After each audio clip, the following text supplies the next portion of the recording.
Aslam friends, welcome back to my YouTube channel. तो चलिए आइए अब हम नावल का लास्ट पार्ट स्टार्ट करते हैं। आपको ये नावल कैसा लगा मुझे कमेंट्स करके ज़रूर बताइएगा, और उसके अलावा अगर वीडियो अच्छी लगे तो लाइक और शेयर ज़रूर कर दीजिएगा। और प्लीज़ उसके साथ ही मेरे चैनल को भी सब्सक्राइब कर दें। जिसने नहीं किया उनसे रिक्वेस्ट है कि प्लीज़ जल्दी से मेरे चैनल को सब्सक्राइब कर दें। तो चलिए आइए अब हम जल्दी से वीडियो को स्टार्ट करते हैं। ठीक हो जाएगी हरम, हया तुम टेंशन मत लो, अल्लाह की ज़ात पर पूरा यकीन रखो, सब ठीक होगा। हमारी हरम जल्दी ठीक होकर अपने बच्चों के पास आ जाएगी। अलीशा हया के सर पर हाथ रखकर बोलती, मामा इस ज़ात पर ही यकीन है, मुझे यकीन है कि वो इन बच्चों के लिए ज़रूर लौट कर आएगी ज़िंदगी की तरफ। मेरी बच्ची पूरे 2 माह हो चुके हैं। हया के लहजे में बेबसी थी, उसका दिल टूटा हुआ था। चलो सब डिनर करते हैं। प्रिया ने माहौल को ठीक करने के लिए सबको बोला था, क्योंकि सब लड़के अभी अब बाहर आ गए थे। सभी डाइनिंग टेबल की तरफ जा रहे थे, पर अंदर मूसा को उठाकर ऊपर जाने लगी थी, क्योंकि वो सो चुका था और उसे ऊपर बेड पर सुलाने के लिए जा रहे थे। लाओ इसे मैं ऊपर रूम में ले जाऊं, सलाल मूसा को अंदर से लेता हुआ बोला था, और अंदर ने चुपचाप उसे मूसा दे दिया था। पूरे 2 माह हो चुके थे अंदर और सलाह को इकट्ठे रहते हुए, पर फिर भी अंदर सलाह को कम ही मुखातब करते थे। दोनों के रिश्ते की डोर को उनके बेटे मूसा ने जोड़ रखा था। अंजल सलाह को रूम में जाता हुआ देखकर सोच रही थी, काश वो सब ना होता तो आज हम भी नॉर्मल लाइफ जी रहे होते। मैंने आपको सिर्फ मूसा की वजह से माफ़ किया है, क्योंकि मैं अपने बेटे को एक नॉर्मल लाइफ देना चाहती हूँ, पर चाह कर भी मैं कुछ भूल नहीं पाती। वो गुजरा हुआ हर लम्हा मेरे लिए अजियत है, जो पल पल आपको देखकर मुझे याद आता है। अंदर ऊपर देखते हुए हयाल से चौंकी थी, क्योंकि जजदान ने उसका हाथ पकड़कर हिलाया था। मामा खाना खाना है, जजदान अंजल का हाथ पकड़कर बोला था, जिस पर वह मुस्कुरा देती, ज़रूर माई प्रिंस। अंजल नीचे बैठकर उसका कान खींचते हुए बोली, जिस पर उसने मुंह बनाया था। अंजल मुस्कुरा देती, चले खाना खाते हैं माई स्वीट हार्ट। वो हाथ पकड़कर उसे अपने साथ ही डाइनिंग टेबल की तरफ लेकर गई थी। थोड़ी देर बाद ही सलाह भी वहीं पर आ गया था। वहां पर सभी मौजूद थे, सिवाय हायरम और री के। सब ने ही खुशगवार माहौल में खाना खाया था। सबकी जिंदगी में खुशियां थी, सभी अपनी अपनी जिंदगी में मगन और खुश थे। सलाल और अंजल के साथ वाली चिप पर बैठ गया था।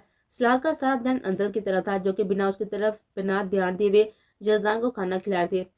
मियाँ को पूछने से स्वाब मिलता है, सलाह ने झुककर उसके कान के करीब बोला था, जिस पर अंदर ने जल्दी से उसकी तरफ देखा था। सॉरी, अभी डाल देती हूँ आपको खाना।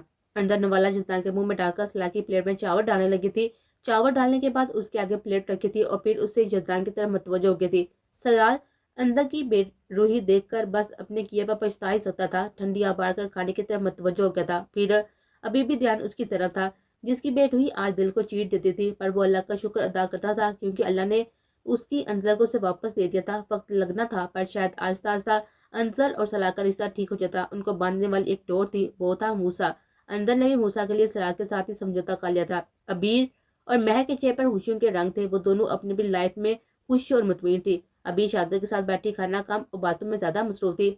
शादल, आज इतना मजा आया, वैसे बच्चे कितने प्यारे हैं ना, हम भी जल्दी से ऐसा बेबी लेकर आएंगे। मैंने मामा को बोला था, तो मामा ने बोला कि जब शादी होगी ना तुम्हारे, तुम ले आना बेबी। अब मुझे भी बेबी चाहिए। अभी बच्चों की तरह मुंह फैलाकर शादल के हाथ को हिलाता और बोलती। शादल तो उसकी बात सुनकर शॉक हो गया था। वो सब कुछ उसे एक्सेप्ट कर सकता था, पर यह सब सुनकर उसे अच्छा खासा शौक लगा था। अभी इतनी जल्दी बेबी, इसमें अभी वक्त लगेगा, तुम फिलहाल खाना खाओ, हम बेबी का बाद में बात करेंगे। शादल अपना हाथ ताक करते हुए अबीर को खाने की तरफ मुतवज्जो करता हुआ बोला था, मैं तो तुम्हें ही संभालूंगा, दूसरा बेबी तो बात की बात है। शादल खाना खाती अबीर को देखकर सोच रहा था, और फिर साथ झटक कर अपनी मासूम सी बीवी को सोचकर खाने में मसरूफ हो गया। रामेश, आज मैं इधर ही रहूंगी। महर रामेश की बात सुनते हुए बोली थी, जो कि सामने बैठे हासिल से कुछ कह रहा था। सोचना भी मत, तुम मेरे साथ वापस जा रही हो आज ही। रामेश उसकी रूह मोड़ कर सीरियस अंदाज में बोला था, रामेश प्लीज ना, मैं अगर आपकी जान हूं ना तो मान जाए। नो जान कभी भी नहीं, आगे बहुत ही मुश्किल से हाथ आई हो। पूरे 5 साल मुंह नहीं लगाया तुमने, मुझे इतनी सजा दी है, अब तो मैं उससे दूर कभी भी जान नहीं देने वाला। इसलिए तुम जा रही हो मेरे साथ वापस, ओके? अब no argue please my love. Ramesh के मुस्कुराकर बोलने पर महर भी मुस्कुरा दी थी। अब जो भी था वो रामेश को नाराज नहीं करना चाहती थी। अम्मान, क्या मसला है? आप आराम से तरीके से खाएं, मेरी प्लेट से क्यों लेकर रहे हैं? इतना कुछ सामने पड़ा हुआ है और आप हैं कि मुझे जानबूझ कर तंग कर रहे हैं। अमल अमान को डांट रही थी, जो कि उसकी प्लेट से चावल लेकर खा रहा था बार बार। तुम बहुत ही कोई अनरोमांटिक बीवी हो। अब जो भी दूसरी बीवी करूंगा ना, वो बहुत ही ज्यादा रोमांटिक और मेरा ख्याल रखने वाली होगी। दूसरी शादी कर ले और फिर मैं आपका और उसका गला अपने हाथों से दबा दूंगी। सुना आपने? आप सिर्फ और सिर्फ अमल शाह के हैं, वरना सारी दुनिया को तबाह कर दूंगे। अमल उसकी तरफ देखता हुआ सब गुड़का बोलती, हाँ हाँ हाँ, मेरी जान इतना प्यार है, सो स्वीट, मुझसे एक चुड़ैल नहीं संभाली जा रही, दूसरी क्या संभाल लूंगा। अम्मा ने मुस्कुराता हुआ नवाला मुंह में डालकर बोला था और अम्मा ने उसको घूर कर देखा था और फिर अपना सर झुकाकर मुस्कुरा देती। अम्मल अम्मान के साथ सब भूल कर अपनी जिंदगी बेहतरीन तरीके से गुजारी थी। सीरत और हादी की जिंदगी भी हसीन हो चुकी थी। कुछ ताजादों को हादी के प्यार ने सीरत की जिंदगी से निकाल दिया था। उफ इब्राहिम, जल्द से बड़ा हो जाओ, मैं तुम्हारी शादी कर दूं, तुम्हें संभालने वाली आ जाए। तुम तो मुझे तंग कर दिया है इतना ज्यादा। राबेल झंझलाते हुए इब्राहिम को खाना खिला रही थी। क्या फायदा बीवी लेकर आने का, वो तो ध्यान ही नहीं देगी तुम पर इब्राहिम, जैसे तुम्हारी मामा मुझ पर ध्यान नहीं देती। कब से उनकी एक नजर का मुंतजिर हूँ, पर वो है कि घास ही नहीं डालती। अपने प्यारे से हस्बैंड को अजलान ठंडी आवाज कर बोला था। इब्राहिम, अपने बाबा को बोलो कि सारा ध्यान आप ही लेते हैं, अब थोड़ा मुझ पर भी देने दे। स्वीट है, तुम मुझ पर कम अपने सपूत पर ज्यादा ध्यान देती हो। अजलान मुंह बनाकर बोला था। हाँ हाँ हाँ, अजलान ड्रामे बाज है आप, चुप करके खाना खाए। राबेल हंसते हुए अजलान को बोलती, जो कि मुंह बनाकर खाना खाने लगा था। राबेल उसके अंदाज पर मुस्कुरा देती। अजलान और राबेल तो अपने बेटे के साथ खुश और मुतमईन थे, उनकी दुनिया एक दूसरे में थी। अदन, ठीक से खाओ क्या यार, आगे ही कुछ नहीं खाती तुम, और क्या हाल कर लिया है अपना। राइम उसकी प्लेट में ज्यादा था चावल डालकर बोला था, जिस पर अदन का मुंह खुल गया था। राइम, मैं इंसान हूँ, इतने ज्यादा मैं नहीं खाने वाली, जल्दी से निकालो सारे के सारे, इसमें से बस थोड़े से रहने दो, मैं नहीं खा रही इतने ज्यादा। अदन मुंह बनाकर बोलती, मैं गुस्सा करूँ क्या, अब फिर से अपना सारा ध्यान रखना है। अब तुमने कल याद है ना डॉक्टर ने क्या कहा था, कल भी तुम ना खाने की वजह से गिर गई थी, वो तो मैं साथ खड़ा था। शुक्र है कल अदन का बीपी लो होने की वजह से चक्कर आ गए थे और वो नीचे गिरने लगी थी, पर रैम ने उसे बर वक्त संभाल लिया था। सॉरी रैम, कल सच में कुछ नहीं खाया था, पर आज तो खा रही हूँ ना, प्लीज ना करे ना, ज्यादा नहीं खाया जाएगा, बाकी बाद में खा लूंगी। ओके ठीक है, फिर पर ये काम कर रहा हूँ, पर इतने खाने हैं मेरी जान, वरना बीमार हो जाएगी। रैम के बोले पर अब अदन मुस्कुराकर सुकून से खाना खाने लगी थी। अदन और रैम की जिंदगी में बहुत जल्द आने वाली नन्ही सी जान की वजह से रैम अदन के मामले में कुछ ज्यादा ही पोजेसिव हो गया था। मास आज भी ईश्वर के नहरे बच्चों की तरह उठाता था, उसकी हर छोटी बड़ी खुशी को सनाखों पर रहता था। बस मास, बहुत खा लिया मैंने अब, और नहीं। ईशा मास का हाथ पीछे करता हुआ बोलते, जो अपने साथ साथ उसे और भी खिलाना खिला रहा था। ओके मेरे बेबी, तुम्हारी टम्मी है छोटी सी। मास मुस्कुराता हुआ चम्मच अपने मुंह में डालता हुआ बोला था। उसे मुझे दो, तुम खा लो ठीक से, फिर उसे फीड भी करवाना होता है ना, आगे ही बहुत ही कमजोर हो चुकी है, आराम से खा लो, मैं उसको पकड़ता हूँ। जावर पीछे से अपनी बेटी लेकर बोला था, और पीछे जावर उसको देखी थी, जो अपनी बेटी से हंस हंस कर शरारतें कर रहा था। पीछे जावर के जुनून के साथ साथ अपनी बेटी को संभालते हुए बेहकान हो जाती थी, पर दोनों की जिंदगी उनकी बेटी की वजह से मुकम्मल थी। आशिर, एक आप जंगली, एक आपका बेटा, एन झिझलाते हुए बोलती, जो कब से अपनी बेटी को संभाल कर हलकान हो रही थी, जो ना खुद खा रहा था और ना उसे खाने दे रहा था। आशिर ने गुरु का को देखा था। बा बेटा है ही बुरे, तुम ही अच्छी हो बस, जंगल की बादशाह, सबसे बड़ी जंगली। आशिर भी कहाँ पीछे रहने वाला था। एन को बोलकर फिर से खाने में मसरूफ हो गया था, पर उसने एक हाथ से अपने बेटे को पकड़कर अपनी गोद में खा लिया था, ताकि एन सुकून से खाना खा सके। एन की जिंदगी में जब से उनका बेटा आया था, एन और आशिर की जिंदगी को मुकम्मल कर चुका था। आशिर और एन की नोकझोंक वक्त के साथ ज्यादा बढ़ गई थी, पर फिर भी दोनों एक दूसरे के बगैर नहीं रह सकते थे। सबने डिनर किया था और अपने अपने घरों के लिए निकल गए थे। हया और अंश भी शाह हाउस वापस चले गए थे। अदम इनके साथ ही गई थी, क्योंकि राइम हादी और माज के साथ किसी जरूरी काम के लिए जा रहा था, एक दिन के लिए, इसलिए उसने अदम को जाने की इजाजत दे दी थी। रात को दोनों सलार और अंजल वहीं हवेली रुके हुए थे। क्या हमारे बीच सब ठीक नहीं हो सकता अंजल, एक दफा माफी नहीं मिल सकती मुझे। रात का पहर था। अंदर बाहर बालकनी में खड़ी पूरे चांद को देख रही थी। सलार की बापा मुस्कुराता हुआ आंखों को बंद कर गए थे। माफी? तो सलार रेस को माफी चाहिए, जाए जाए। आज आपको अंजल शाह माफ करती है, अपने बच्चे के लिए, उसकी मुकम्मल जिंदगी के लिए एक माँ आपको माफ कर रही है। बोलने के बाद वो ठहरी थी और आंखों को खोलकर उसकी तरफ देखा था, पर एक बीवी आपको माफ नहीं कर सकती, उसका इत्बार, भरोसा, प्यार, और उसको तोड़ने के लिए मैं आपको माफ नहीं कर सकती। सलार, आप तो मान थे ना मेरा, पर आपने क्या किया, आपने मुझे तोड़ दिया। हमारे बच्चे की खबर सुनने के बाद भी आपने पहले ये शर्त रखी कि मैं री ब्रो से माफी मांगू, फिर ही आप मुझे घर लेकर आने की इजाजत देंगे। सलार खामोशी से उसकी बातें सुन रहा था, जिसके चेहरे और बातों से उसका कर्ब जाहिर हो रहा था। आंखों से आंसू रवां थे। ये 5 साल मैंने उसकी माँ बाप बनकर उसको पाला है, हर लम्हा हर पल आपको याद किया है, आपकी बेवफाई ने मुझे तोड़कर रख दिया था। सलार, वो मुस्कुराई थी, उसकी मुस्कुराहट में दर्द था, 5 साल की अजियत, दुख, दर्द था। आपकी नज़र में मेरी और मेरे रिश्ते की अहमियत जानकर मुझे बहुत ही दुख हुआ, पर अच्छा हुआ कि मेरे दिल ने गलत फहमी दूर कर दी। कहते हुए अंदर रूह मोड़ गई थी। सलार काफी देर खड़ा उसको देखता रहा था और फिर आगे बढ़कर उसने साथ में ले लिया था। माफी सच में बहुत छोटा लफ्ज है मेरे गुनाह का, पर इन 5 सालों में मैं भी पल पल जिया और मरा हूँ। अंदर तुम्हारा दर्द बहुत बड़ा है, पर ये 5 साल की मसाफत میرے لیے بھی بہت دکھ پڑی ہے. تمہارے خیال نے ایک پل بھی مجھے چین سے جینے نہیں دیا. سلار انجل کو اپنے سامنے بھیجے ہوئے اس کے بالوں پر لب رکھے ہوئے کہہ رہا تھا. کسی آنسو اس کی آنکھوں میں نکل کر انجل کے بال میں بہ گئے تھے. انجل نے آنکھوں کو موڑ دیا تھا پر بولی کچھ نہیں تھی. میں ساری زندگی تم سے معافی مانگوں گا نا اور تم ساری زندگی مجھے معاف مت کرنا پر مجھے چھوڑ کر آپ کبھی مت جانا ورنہ اس دفعہ شاید میں مر جاؤں. سلاس کا روپ کرتا ہوا ایک آس سے بڑا تھا. انجل کتنی دیر اس کی آنکھوں میں دیتی رہی تھی جہاں آج اسے اپنے لیے بہت ہی پیار اور مان دکھا تھا پر آج انجل کے دل میں ایک گراس سی آ گئی تھی جو کہ شاید ہی وقت کے ساتھ کھل سکتی تھی. سلار موسا رو رہا ہے, میں اسے سنبھالوں. موسا کی آواز سن کر انجل خود کو کمپوز کرتے ہوئے اندر کی طرف بڑھ گئے تھے. سلار نے گہرا سانس لیا تھا. یہ مسافت بہت لمبی ہونے والی ہے, تمہیں بہت ہی صبر رکھنا ہوگا سلار. سلاہو سے بولتا ہوا اندر کی طرف بڑھ گیا تھا جہاں پر اب انجل موسا کو پانی پلا کر دوبارہ سے سلار تھی. ایک سائڈ پر انجل اور ایک سائڈ پر سلار تھا. موسا نے انجل کا ہاتھ تھام رکھا تھا اور انجل اس کے ساتھ آنکھوں کو موندے لیٹی ہوئی تھی اور موسا کو تھپکی دے رہی تھی.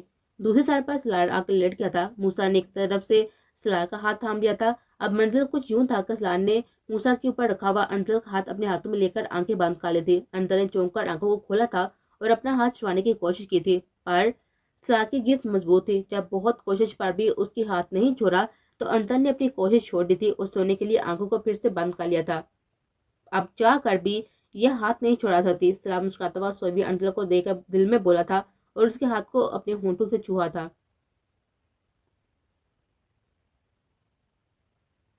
ماما دیکھے تو کون آیا ہے. ادن حیا کا ہاتھ تھام کر اسے باہر سے لے کر آئی تھی تو سامنے ہی حرم ری کے ساتھ ہی کھڑی تھی. حیا کو دیکھ کر اس کے پاس آئی تھی اور روتے ہوئے اس کے گلے لگے تھے. حرم میرا بچہ. حیا اس کا چہرہ سامنے کرتا اسے چومتا ہوا بولتی. ماما میں بھی ہوں. ادم بھی ان کے ساتھ لگ گئی تھی اور تینوں روتے ہوئے مسکرا دیتے. انس بھی پاس ہی کھڑا سارا منظر دیکھ رہا تھا. اس نے اپنے بازو ان کی طرف پھیلائے ہوئے تھے اور دونوں مسکراتا ہوا ان کے ساتھ ہی لگ گئے تھے. لو یو بابا, آپ نے ہر قدم پر میرا ساتھ دیا. حرم مسکراتا ہوا انس کے گال پر پیار دے کر بولتے. یہ سب کیسا ہوا, تم ٹھیک ہے بوبی. حیا اپنے آنسو کو صاف کرتا ہوا حرم کو اپنے ساتھ لگائے ہوئے بولے تھے. ماما حرم کو 15 دن پہلے ہی ہوش آ گیا تھا ماما, پر تھوڑا مسئلہ تھا چلنے پھرنے میں, اس لیے آپ کو نہیں بتایا, آپ کو سرپرائز دینا چاہتے تھے. ادن مسکراتا ہوا بولتی اور ری تھوڑا دور کھڑا سب دیکھ رہا تھا. حیا نے اس کی طرف دیکھا تھا جو اسے ہی دیکھ رہا تھا. اس نے وہیں پر کھڑے کھڑے ہاتھ جوڑ دیے تھے. آج پورے 5 سال کے بعد ری حیا کے سامنے تھا. ری بہت دفعہ پاکستان آیا تھا پر حیا نے اسے ملنے سے انکار کر دیا تھا. آج وہ پھر ایک آس سے ان کا سامنے ہاتھ جوڑے کھڑا تھا.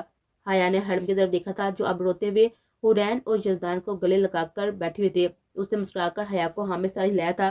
حیا ری کی طرف گئی تھی. ری روتے ہوئے ان کے قدموں میں بیٹھ گیا تھا. آنی پلیز معاف کر دے, بہت ہی برا ہوں میں, بہت ہی برا. اس کے قدموں میں بیٹھا روتے ہوئے بولا تھا.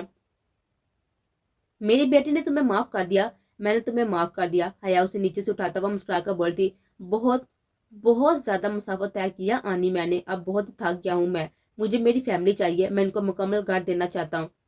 میں بہت ہی غلط تھا پر پلیز ایک دفعہ پھر سے بھروسہ کر لیں, مجھے حرم دے دے ایک دفعہ, اس دفعہ آپ کا اعتبار نہیں توڑوں گا. ری روتے ہوئے حیا کی طرف دیکھ رہا تھا.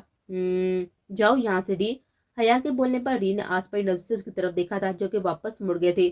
ٹھیک 10 دن بعد میں اپنی بیٹی کو تمہارے ساتھ رخصت کروں گی, لے کر آنا اپنے ماں باپ کو اور لے جانا اپنی بیوی. حیا کے بولنے پر سب نے اس کی طرف دیکھا تھا. سچ آنی؟ ہاں سچ. حیا بنا مڑے بولتی. شکریہ آنی, بہت شکریہ. ری پیچھے سے آیا تھا اور اس کی طرف دیکھتا ہوا بولا تھا. بابا. یزدان اور حورین اب روتے ہوئے ری کے پاس آئے تھے جو کہ نیچے بیٹھا ان کو پیار کر رہا تھا. بابا مت روئے, ماما آ گئی ہے نا. اب وہ دونوں اس کے آنسو کو صاف کرتے بولتے. میں جلدی تم دونوں کو لینے آؤں گا, اپنی ماما کو بولو کہ تیاری کر لیں. ری مسکراتے ہوئے حرم کی طرف دیکھ کر بولا تھا جو اسی کی طرف دیکھے تھی. ری کے دیکھنے پر اپنی آنکھوں کا زاویہ بدل لیا تھا. ری اس کی اس حرکت پر مسکرا دیا تھا. ری اپنے دونوں بچوں سے ملنے کے بعد حرم کی طرف دیکھتا ہوا باہر نکل گیا تھا اور اب اس کا روح مسجد کی طرف تھا کیونکہ وہ اپنی خوشی میں اس ذات کو بھولنا نہیں چاہتا تھا جس ذات نے اسے تب رات دکھائی تھی جب وہ مایوس ہوا تھا. ری آسمان کی طرف تشکر سے دیکھتا ہوا شاہ ہاؤس سے باہر نکل گیا تھا. ایک آنسو کا قطرہ اس کی آنکھ سے بہہ نکلا تھا اور یہ آنسو خوشی کا تھا جو آج اس کو ملی تھی معافی کے بعد اپنے بچوں اور بیوی کی صورت میں.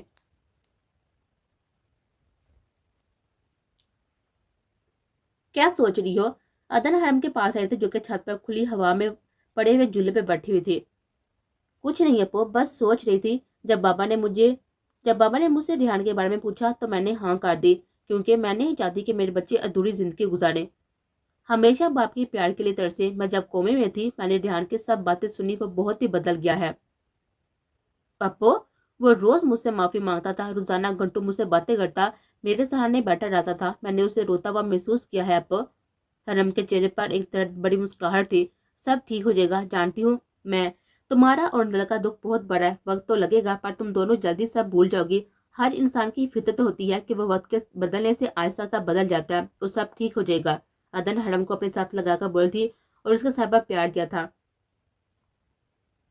पप्पो, पर क्या करूं कि मेरे दिल से वो अल्फाज नहीं निकलते। ऐसा लगता है वो जख्म आज भी ताज़ा है। पर रेहान के साथ गुजरे ये 2 माह इन अल्फाज को मिटाने में मेरी मदद करेंगे। मोहब्बत करती हो रेहान से? अदनान के सवाल पर हरम ने उसकी तरफ देखा था। पता नहीं अपो, पर जब उसे उस रात तकलीफ में देखा था ना, तो मेरा दिल क्या मैं उसे समेट लूं, और उसे संभालने के चक्कर में हरम बर्बाद होगी। शायद इन लम्हों में मुझे रेहान से मोहब्बत हो गई थी। मेरी जिंदगी में वो लम्हा तल्ख होने के साथ साथ खुशकिन भी थे। पर इस दिन मैंने रेहान की आंखों में सच्चाई देखी थी, दर्द देखा था, गुजरी यादों का दर्द। मैं ये नहीं कहूंगी कि उसे माफ कर दो या सब कुछ भूल जाओ, क्योंकि मैं जानती हूँ ये सब आसान नहीं है। तुम वो करो जो तुम्हें ठीक लगे, जिसमें तुम्हारी खुशी हो। भूल जाओ दुनिया क्या कहती है, भूल जाओ तुम्हें कोई क्या कह रहा है, बस खुश रहो मेरी जान। अगर तुम्हारी खुशी ध्यान के साथ है तो उसके साथ खुश रहो। अदन उसे साथ लगावे प्यार से समझाता हुआ बोलते। दोनों बहनों का प्यार हो गया हो तो हम आ जाएं। पीछे से रैम हुरैन और जरदान को साथ लेकर आया था।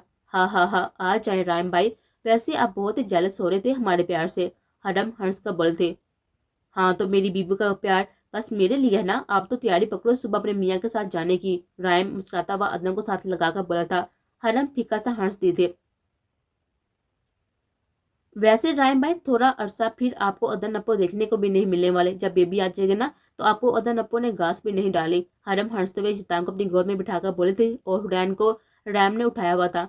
वो मुझे कोई फिक्र नहीं है, मेरी बेटी तो मुझे सबसे ज्यादा प्यार देगी। तब तुम्हारी बहन भी जल जाएगी मुझे, क्योंकि आप दोनों अपनी जंग में घसीट रहे हैं, और मैं अपनी बेटी से नहीं जलने वाली। और क्या पता बेटा हो गया तो। अदन रैम को पीछा करता हुआ कमर पर हाथ रखकर आंखों को छोटी करते हुए बोलती। नो, मुझे तो बेटी ही चाहिए, हुरैन की तरह प्यारी सी, है ना हुरैन? रैम उसकी नाक दबाकर बोलता, जिस पर वो हंसती थी। जी अन्नी, अंकल ठीक बोल रहे हैं, फिर मैं आपकी बेबी से शादी कर लूंगा। जसदान जो कि हरम की गोद में बैठा हुआ था हंसते हुए बोला। क्या बोला? सोचना भी मत, मैं अपनी बेटी को खुद से कभी भी दूर नहीं करने वाला। गार्डवान बनना हो तो ठीक है। रैम के बोलने में पास बैठे भी हरम का कहका गूंजा था, जबकि अदन ने उसे आंखें दिखाई थी। वो तो बच्चा है, आप तो बच्चे नहीं है ना। रैम थोड़ी शर्म का ले। अदन रैम को घूरकर बोलती। ओके बेगम, चलो सब नीचे, हया मामी बुला रही हैं खाना खाने के लिए। रैम मुस्कुराता हुआ बोलकर अदम को अपने हंसा में ले चुका था। हरम ने दोनों को खुश देकर दिल में बेताशा माशाल्लाह कहा था, और फिर सब नीचे की तरफ चले गए थे। हरम रुखसत होकर आज आदल हाउस आ गई थी। उसके साथ शजदान और हुरैन भी खुशी खुशी आए थे। जरदाशा, सलाल, आदल, नौरीन तो बच्चों को बार बार चूम रहे थे। उनके साथ बच्चे काफी ज्यादा अटैच हो गए थे। हरम, मुझे माफ कर दो, मैंने भी उस वक्त तुम पर यकीन नहीं किया और तुम्हारे किरदार पर उंगली उठाई। जरदाशा हरम के आगे हाथ जोड़कर बैठ गई थी, जिस पर हमने नम आंखों से उसकी तरफ देखा था और उनके हाथ पकड़ लिए थे। कोई बात नहीं आनी, मैंने आपको माफ किया। हमने मुस्कुराकर उनके हाथ पकड़ लिए थे। शुक्रिया बेटा। जरताशा उसके सर पर प्यार देकर चली गई थी, और अंजल अभी भी वहीं पर थी। तुम ठीक हो ना अंजल? तुम ठीक हो ना हरम? अंजल के पास बैठी मुस्कुराता हुआ बोलती। आप सलार को माफ कर दिया? कर दिया मैंने उसे माफ, मूसा के लिए। मूसा को उसके बाबा चाहिए थे। तुमने का सारा बस सिर्फ वो सलार के साथ लगा रहता है, जैसे हुरैन रेहान के साथ ही। कितना अजीब है ना वैसे। आखिर में लास्ट ऑप्शन लड़कियों के लिए माफी ही होता है हमारे मुआशरे में। और अगर कोई लड़की ना करे तो ये सब मर्द तो हंस का दूसरे दिन दूसरी शादी कर लेंगे ना। पर औरत की कोई गलती माफ नहीं की जाती। इनको तो बच्चों की परवाह भी नहीं होती, पर हमें हमेशा खुद की इज्जत नफ्स खुशी कुर्बानी देनी पड़ती है। हरम का लहजा भीगा हुआ था। ये बात सच है, इसलिए तो अल्लाह ने हमें ये जिम्मेदारी दी है। इस जात ने हमारा ज़रफ बढ़ा रखा है, नरमी हमारी मिट्टी में घोल कर डाली है। इसलिए हम अपने साथ जुड़ने वाले रिश्तों को जल्द माफ कर देते हैं। अगर हम झुकेंगे नहीं हरम, तो अकड़ कर वहीं पर मार जाएंगे। तुमने देखा जसदान और हुरैन कितने खुश हैं। यही खुशी के लिए यही तो हम सब कर रहे हैं। सब भूल जाओ और वो करो जिसमें तुम्हें सुकून मिलने। ओके, ध्यान रखना अपना, सोचना ज्यादा मत। अंजल उसका गाल थपथपाकर वहां चली गई थी। हरम कमरे में अकेली रह गई थी। काफी देर बाद अपनी सोचों से झटक कर उठी थी और फ्रेश होने के लिए चली गई थी। जब फ्रेश होकर बाहर आई तो चेहरे पर दुपट्टा नमाज के स्टाइल में लिया हुआ था। नमाज पढ़ी और फिर दुआ मांगने के बाद बाहर बालकनी में सैर पर चली गई थी। अस्सलाम वालेकुम। हरम अपने पीछे री की आवाज सुनकर सर को झुका गई थी, पर पलट कर नहीं देखा था। मुझे माफ कर दो हरम, جانتا ہوں معافی بہت ہی چھوٹا لفظ ہے، پر تمہارا ظرف بہت بڑا ہے حرم۔ جو تم آج میرا اتنا کچھ کرنے کے باوجود بھی کبھی میرے پاس میرے گھر میں کھڑی ہو، میں گناہ گار ہوں تمہارا۔ ظرف، کاش اس وقت تم اپنا ظرف بڑھا لیتے تو آج ہم یہاں پر ایسے کھڑے نہ ہوتے۔ آج میرا ظرف بڑا ہے تو صرف اور صرف یزدان اور حرین کی وجہ سے، ورنہ شاید آج ہمارے درمیان یہ رشتہ بھی موجود نہ ہوتا۔ حرم اس کی طرف مڑی تھی، اس کی آنکھوں میں دیتا ہوا بولی تھی اور حرم کی آنکھوں میں آنسو تھے۔ تمہیں پتہ ہے جب یہ دونوں پیدا ہوئے تھے مجھے میرے اپنوں کی اور تمہاری کتنی ضرورت تھی، پل پل ہر لمحہ مجھے ضرورت تھی تمہارے ساتھ کی ریحان۔ میں بہت تڑپی ہوں، ہر لمحہ اذیت سے بڑا ہوا تھا میرا اور تم نہیں تھے میرے ساتھ۔ حرم روتا وہ سے بولتی، میں نے بھی ہر لمحہ تمہارے بغیر اذیت برداشت کیا حرم، بہت تڑپا ہوں تمہارے لیے۔ ری آگے بڑھا تھا اور اسے اپنے ہسا میں لے کر روتا ہوا بولا تھا۔ وہ دونوں رو رہے تھے بتاشا، چھوڑو مجھے، چھوڑو، دور ہو مجھ سے، یو ڈیم اٹ، دور ہو جاؤ، ہاتھ مات لگاؤ مجھے۔ حرم روتے ہوئے چیخ کر اسے خود سے دور کہنے کی کوشش کر رہے تھے، کبھی بھی نہیں، اب تم مجھے چاہ کبھی دور نہیں کر سکتی، بہت ہو گئی ہے دوری، اب میں تمہیں اپنی زندگی میں سے نہیں نکالوں گا، چاہے تم خود ہی کیوں نہ مجھ سے دور جانا چاہو۔ مت معاف کرو پر دور نہیں کر سکتا میں تمہیں۔ ریحان چھوٹے بچے کی طرح اسے خود میں بیچ کر کھڑا تھا، اسے چھوڑ دے گا تو اسے دور چلے جائے گی۔ میری طرف دیکھو، مت معاف کرنا پر پلیز چھوڑ کر مت جانا۔ ریحان کا چہرہ اپنے سامنے کرتا ہوا پھر سے بولا تھا، بولو کہ نہیں چھوڑ کر جاؤ گی۔ ریحان کے چہرے کو تھام کر جنونی ہو رہا تھا، نہیں جاؤں گی، کبھی بھی نہیں، پر معاف نہیں کروں گی میں تمہیں، کبھی بھی ریحان، کبھی بھی نہیں، تم بہت ہی برے ہو، بہت برے۔ حرم سے مارتا ہوا بول رہی تھی، مجھے ہر چیز منظور ہے پر تم سے دوری نہیں۔ اس کے مارتے ہوئے دونوں ہاتھوں کو تھام کر اپنے ہونٹوں سے لگا کر بولا تھا اور پھر اپنے لب اس کی پیشانی پر آتی تھے، تم جان ہو میری، جو گزر گیا وہ کل تھا، جو آج ہے وہ بس ہماری محبت اور عشق ہے۔ میں مر جاؤں گا پر تم میں اکیلا کبھی نہیں چھوڑ کر جاؤں گا۔ وہ ان کو خود میں بیچ میں بول رہا تھا اور حرم کی سسکیاں نکل گئی تھی پر دل میں سکون تھا۔ بابا، ماما دونوں دوڑتے ہوئے وہاں پر آئے تھے اور رین نے مسکراتا ہوا ان دونوں کو دیکھا تھا اور دونوں کو اپنی آغوش میں لے لیا۔ ماما کو راضی کر لیا آپ نے؟ یزدان اس کے کان میں بولا تھا۔ ہاں ہاں ہاں مائی پرنس، تمہاری ماما مان گئی ہے۔ ماما ادھر آئیں، ہم بابا کے ساتھ ایک سیلفی لیں گے اور پھر ہم اسٹیٹس لگائیں گے تاکہ میرے دوستوں کو بھی پتہ چل جائے ہماری فیملی کمپلیٹ ہو چکی ہے۔ یزدان کے بولنے پر حرم مسکراتا اس کے پاس آئی تھی اور پھر یزدان کے کہنے پر ریحان نے ایک پکچر لی تھی اور پوسٹ کرتے ہوئے نیچے لکھا تھا کمپلیٹ فیملی، اور پھر حرم کی طرف دیکھا تھا جو کہ مسکراتا ہوا دونوں بچوں سے بات کرتی۔ وقت لگے گا پر مجھے یقین ہے میں تمہارا اعتبار تو تمہارا یقین دوبارہ حاصل کر لوں گا انشاءاللہ۔ ریحان حرم کی طرف دیکھتا ہوا سوچ رہا تھا، شکریہ میرے خدا مجھے سب واپس دینے کے لیے، بے شک تو 70 ماؤں سے زیادہ پیار کرنے والا ہے۔ اور پھر آسمان کی طرف دیکھتا ہوا بولا تھا۔ آج حرم کا چھوٹا سا ریسیپشن رکھا گیا تھا جس میں سب بس اپنے تھے۔ آج کل حرم کے مقابلے تھوڑی نارمل لگ رہی تھی، سب اپنی اپنی جگہ پر خوش تھے، سب لوگ پکچرز بنوا رہے تھے اپنی اپنی فیملی کے ساتھ۔ کیمرہ مین ریحان اور حرم کے پاس آیا تھا، اب چاڑو کی پکچرز بنانا چاہتا ہوں، جس پر ریحان نے مسکرا کر ہاں میں سر ہلایا تھا اور حرم کو اپنے بازو کے سامنے کرتے ہوئے حرین کو گود میں اٹھایا تھا اور یزدان ان کے ساتھ کھڑا تھا۔ کیمرہ مین نے چاڑو کی پکچرز بنائی تھی، واو گریٹ فیملی۔ پکچرز بنانے کے بعد بول کر وہاں سے دوسری سائڈ پر چلا گیا تھا۔ حرم نے اپنے لب بیچ رکھے تھے کیونکہ اب سب کے سامنے وہ ریحان کا ہاتھ اپنی کمر سے نہیں ہٹا پا رہی تھی۔ ری حرم کی بے چینی محسوس کر رہا تھا پر پھر بھی اسے اپنے حسامے سے نہیں نکالا۔ چلے سب آ جائیں، ایک فیملی فوٹو بنا لیتے ہیں۔ ریحان کے کہنے پر سب بھی وہاں پر آ گئے تھے۔ ریحان نے حرم کی کمر پر ہاتھ رکھ کر اسے اور بھی اپنے قریب کر لیا تھا۔ اس کے دوسری طرف پر سلال انظر کو لے کر کھڑا تھا جو اسے ہی گھورنے میں مصروف تھی، جس پر سلال نے اس کی طرف دیکھتا ہوا ایک آنکھ دبائی تھی۔ انظر اس کو گھور کر رہ گئی تھی، کر کچھ نہیں سکتی تھی۔ ادم کو ریم نے اپنے حسام میں لے رکھا تھا اور وہ مسکرا رہی تھی۔ سیرت کو ہادی اپنے حسام میں لے کر کھڑا تھا۔ ایشل ابھی بھی کسی بات پر معاذ کو کچھ کہہ رہی تھی اور معاذ بس ہنستے ہوئے اسے دیکھ رہا تھا۔ عمل اور امان، عبیر، شازل، مہر اور رامش تینوں اپنی اپنی کو لے کر جلدی سے پکچرز فریم میں آ گئے تھے تاکہ سب کے ساتھ تصویر بنا سکے۔ زاوا نے ابھی بھی اپنی بیٹی کو تھام رکھا تھا اور پریشا کو اپنے ساتھ لے کر کھڑا تھا، جبکہ عاشر اور عین کی لڑائی چل رہی تھی، ان کا بیٹا ان دونوں پر ہنس رہا تھا۔ ازلان رابعہ کو لے کر کھڑا تھا۔ ازلان نے رابعہ کے کان میں کچھ بولا تھا جس پر وہ مسکرا کر کی طرف دیکھ رہے تھے۔ سب کپل اپنی اپنی والی کو لے کر کھڑے کسی نہ کسی بات پر مسکرا رہے تھے اور تبھی کیمرہ مین نے ان کی پکچرز لی تھی۔ سب اپنی فیملی کے ساتھ خوش تھے، کچھ رنجشیں تھی انظر اور سلال اور ریحان اور حرم کے بیچ میں، پر شاید وقت کے ساتھ ساتھ ٹھیک ہو جائے۔ حیا، فریا، زویا، زرتاشا نورین کے ساتھ بیٹھی ہوئی تھی۔ وہ چاروں بہنیں اپنی ماں کے ساتھ لگی تھی، سامنے اپنے بچوں کو مسکراتا ہوا دیکھ رہی تھی۔ نورین نے دل ہی دل میں ماشاءاللہ کہا تھا۔ اپنے بچوں کو مسکراتا ہوا دیکھ کر سب بھی خوش تھے۔ اس دفعہ کی آزمائش بچوں کے ساتھ ساتھ ان کے والدین کے لیے بھی باری تھی، پر وقت گزرنے کے ساتھ سب خوش تھے، مطمئن تھے۔ پر کہانیاں کبھی ختم نہیں ہوتی، ایک جنریشن جاتی ہے تو دوسری کی سٹوری شروع ہو جاتی ہے۔ جنون، محبت، عشق کی داستان ختم ہوئی، ایک خاندان کی ایک اور نسل کی کہانی اپنے اختتام کو پہنچ گئی۔ آپ کو یہ والا ناول کیسا لگا تو مجھے کمنٹس کر کے ضرور بتائیے گا، اور جلدی ملتے ہیں ایک نیو ناول کے ساتھ۔ تب تک کے لیے مجھے اجازت دیجیے، اللہ حافظ۔